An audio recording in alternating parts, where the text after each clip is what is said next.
Under the dim light, I stood frozen as my greedy husband demanded I sell my $5 million inheritance. His cold, unwavering voice cut through the tension. "You have no choice, Rachel," he hissed, his eyes narrowing with frustration that quickly turned to rage. Before I could respond, he grabbed a wooden stick from the wall and struck me hard across the head. I fainted instantly. When I woke up, I found myself hanging from a tree, my arms and legs tightly bound with rough ropes. The pressure on my pregnant belly was excruciating, and each breath felt like a battle. Nearby, Ethan stood with a cruel smirk, watching me struggle, waiting for me to give in. "My name is Rachel, and I'm 30 years old. I live in Atlanta, Georgia, and work as a graphic designer for a growing advertising agency. A year ago, I married Ethan, a 34-year-old entrepreneur who seemed like the perfect partner. He was charming, ambitious, and supportive, celebrating every milestone in my career and talking about building a beautiful future together. Things took a turn when I inherited my late grandfather's estate, an expansive property worth $5 million. The property had been in my family for generations, and I always saw it as a legacy for my future children. Initially, Ethan seemed happy for me, praising my family's achievements and talking about how we could preserve its significance. However, his interest in the property soon grew into an obsession. He started bringing it up in conversations, casually at first. "We could do so much with the money from selling it," he said once. "Imagine what we could achieve." I brushed off his comments, thinking he was simply sharing ideas. But over time, his tone changed. His admiration for my independence faded, replaced by persistent suggestions that we sell the property.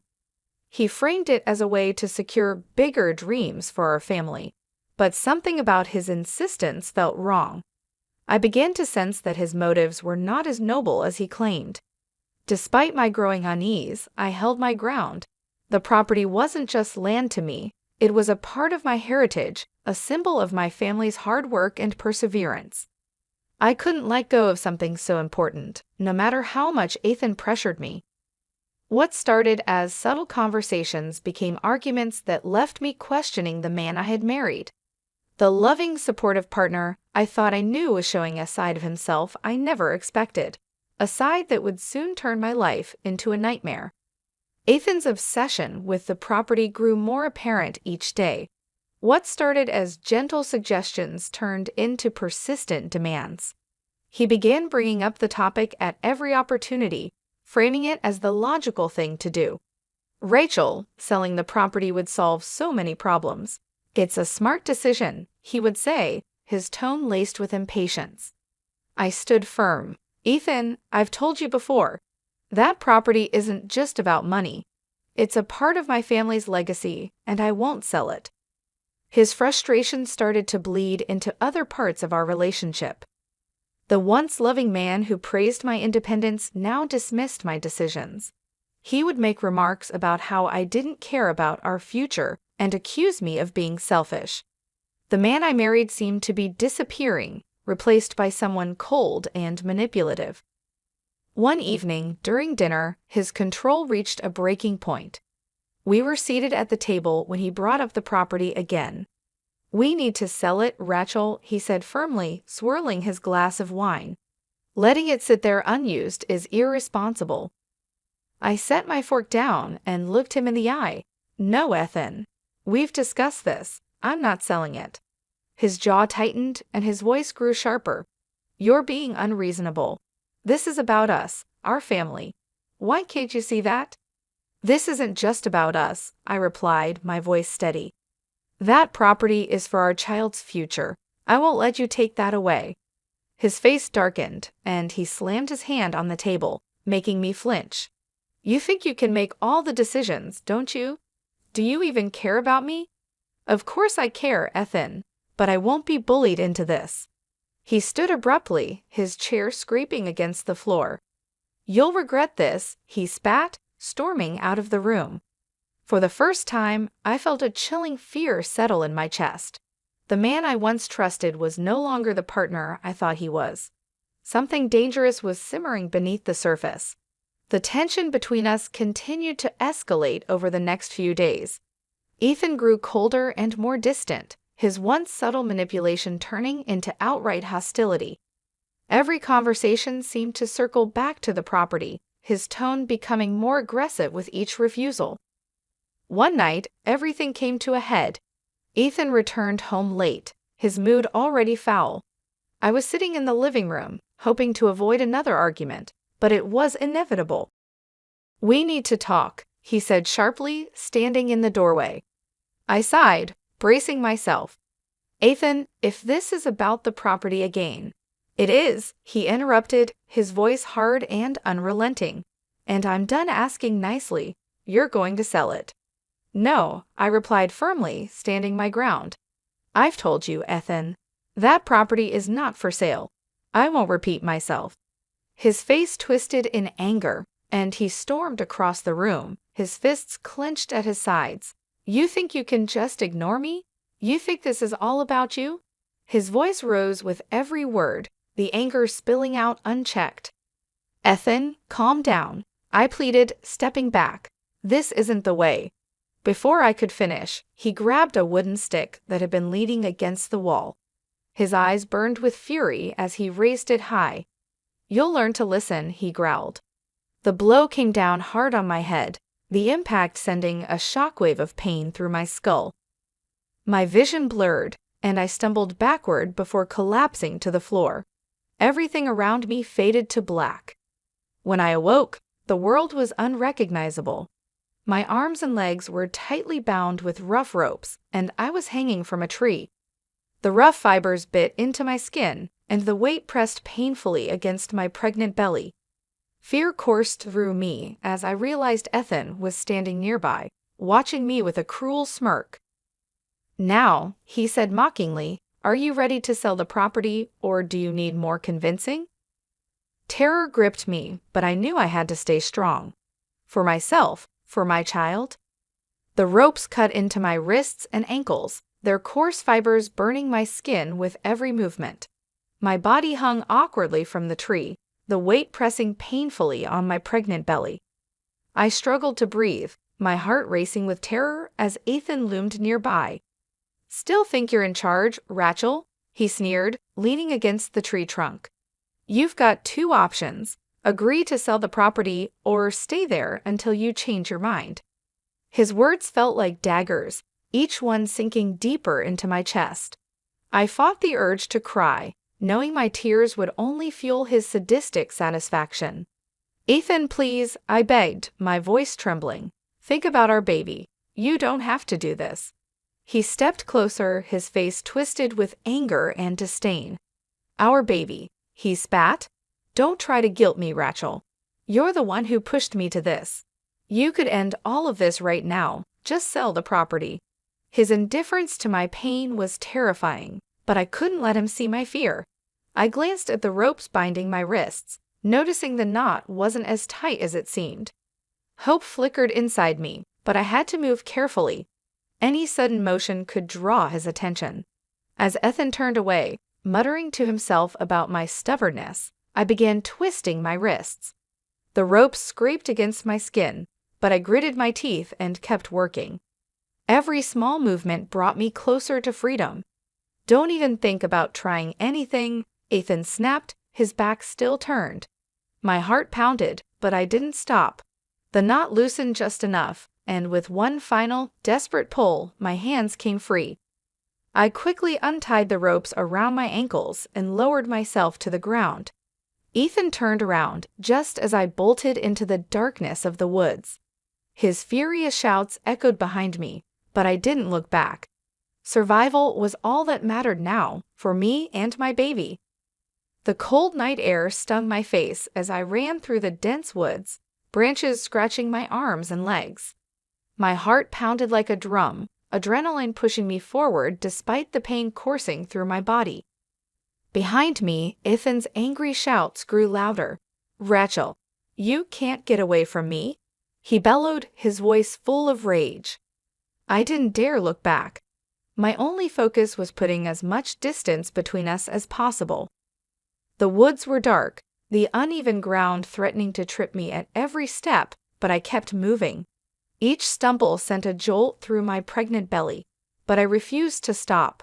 My child's life, and mine, depended on escaping. Ethan's footsteps grew closer, his voice cutting through the night like a predator's growl. "You think you're smart. You'll regret this, Rachel." I ducked behind a large tree, crouching low to catch my breath. My hands trembled as I pressed them against the rough bark, praying Ethan wouldn't find me. His footsteps slowed, and I heard him muttering curses as he searched. My pulse thundered in my ears, and I fought to stay silent. When his footsteps moved farther away, I seized my chance. I bolted again, this time heading toward what I hoped was the edge of the woods. My legs burned with exhaustion, but a faint glow ahead gave me hope. It was a road. Pushing through the last tangle of branches, I stumbled onto the asphalt. In the distance, headlights approached. Waving my arms desperately, I stepped into the car's path. The vehicle screeched to a halt, and the driver, a kind older man, jumped out. "Are you okay?" he asked, his face full of concern. "My husband," I gasped, tears streaming down my face. "He tried to kill me." The man didn't hesitate. He helped me into his car and sped toward the nearest police station. For the first time in hours, I felt a glimmer of safety, but I knew the nightmare wasn't over yet. Ethan had to face justice. The police station buzzed with quiet urgency as I sat in a small room, trembling and clutching a blanket someone had draped over my shoulders. Officers listened intently as I recounted everything: the argument, Ethan's violent attack, and my desperate escape through the woods. Each word felt like reliving the nightmare, but I knew I had to be strong. "My husband tied me to a tree," I said, my voice cracking. "He threatened me to sell the property, and when I refused, he hit me. He didn't care about our baby." My hands trembled as I described the brutality. The officer sitting across from me nodded solemnly, his pen flying across a notepad. "We'll take it from here, ma'am. You're safe now. Let's get you to a doctor to ensure you and your baby are okay." Henry, the kind man who had rescued me, stayed long enough to give his statement. "She was terrified," he told the officers. "Bruised, bloodied, and desperate. No one fakes that kind of fear." At the hospital, doctors examined me carefully. They confirmed that my baby was unharmed despite the ordeal, though I had a mild concussion and deep bruising.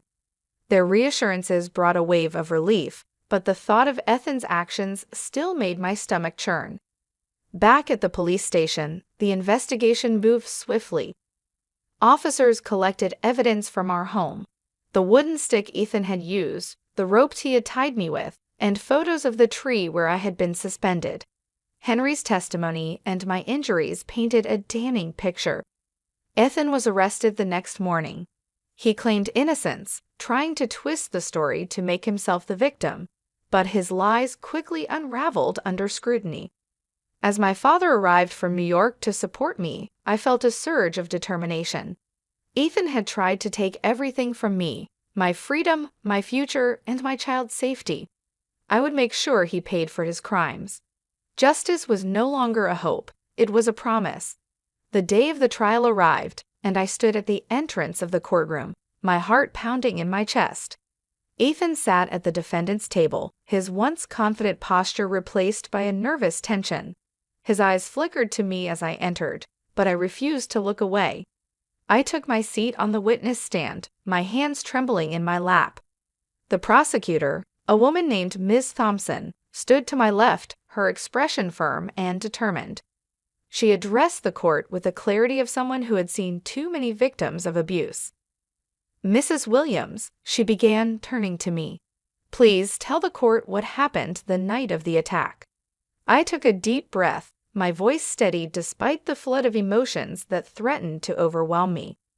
Ethan became obsessed with selling the property I inherited from my grandfather.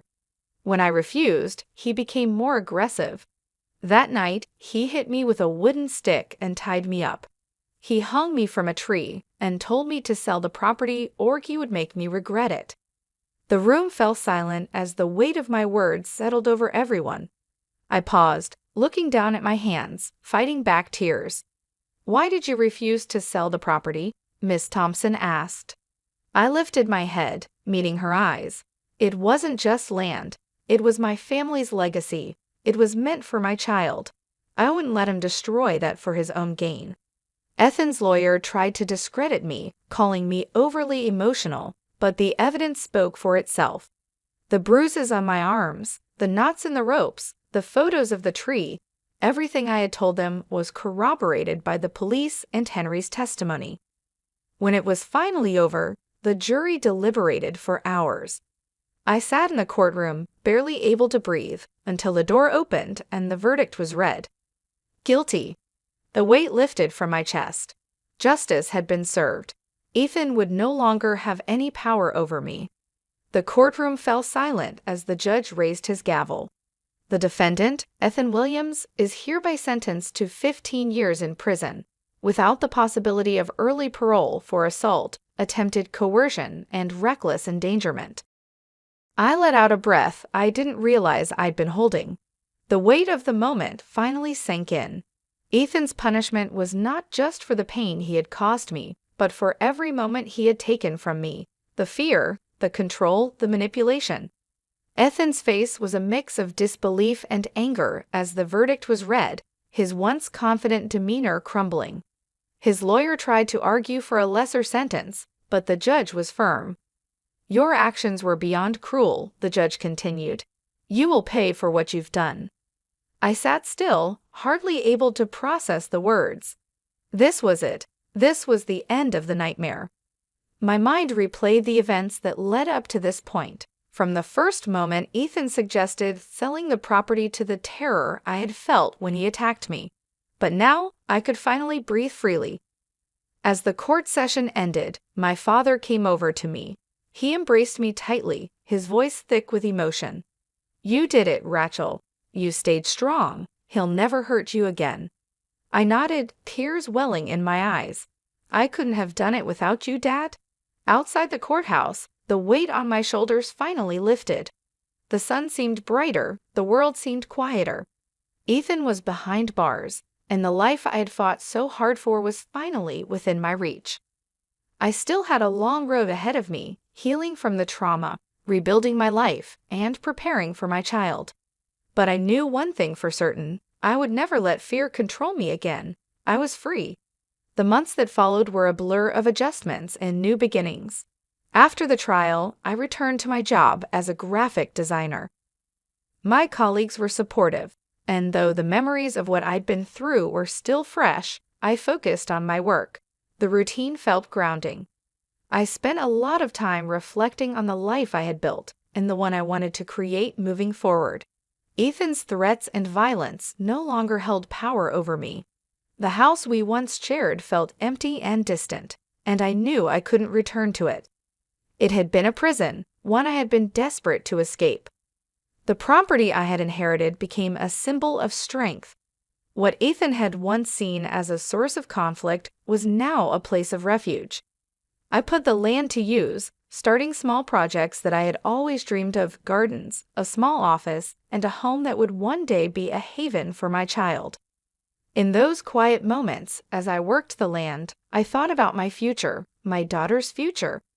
I imagined a life full of love, growth, and safety, everything I had once dreamed of, but this time, it would be different. I wouldn't let anyone take that from me. The day my baby arrived was the day I realized how far I'd come. Holding my newborn daughter in my arms, I knew that no matter what I'd been through, I had made it. I had overcome the darkness and fought for my future. My child would never know the fear I had lived with, and that promise kept me going. In those early days of motherhood, I made a vow: I would protect this family and this life with everything I had. We would thrive, and I would never again let fear define me. I was free. This story, at its core, is about resilience, empowerment, and the pursuit of justice in the face of betrayal and violence. Rachel's journey from a woman who felt trapped in a marriage to someone who reclaims her power and builds a future for herself and her child demonstrates the strength that can emerge from adversity. Throughout the narrative, Rachel's refusal to let fear control her was pivotal. Her strength to stand firm against Ethan's manipulation and violence led her to the freedom she deserved. The support of family, the truth brought to light, and the legal consequences for Ethan served as a reminder that justice can prevail, even when it seems out of reach. This story serves as a reminder to those in similar situations that no one has the right to control or harm you. There is always a path to safety, justice, and a new beginning. Rachel's determination proves that even after the darkest moments, it is possible to rebuild, find strength, and create a better future. If you enjoyed this story, don't forget to like, comment, and subscribe for more. Your feedback means the world to me, and subscribing ensures you won't miss any future updates. Share your thoughts in the comments. I'd love to hear from you.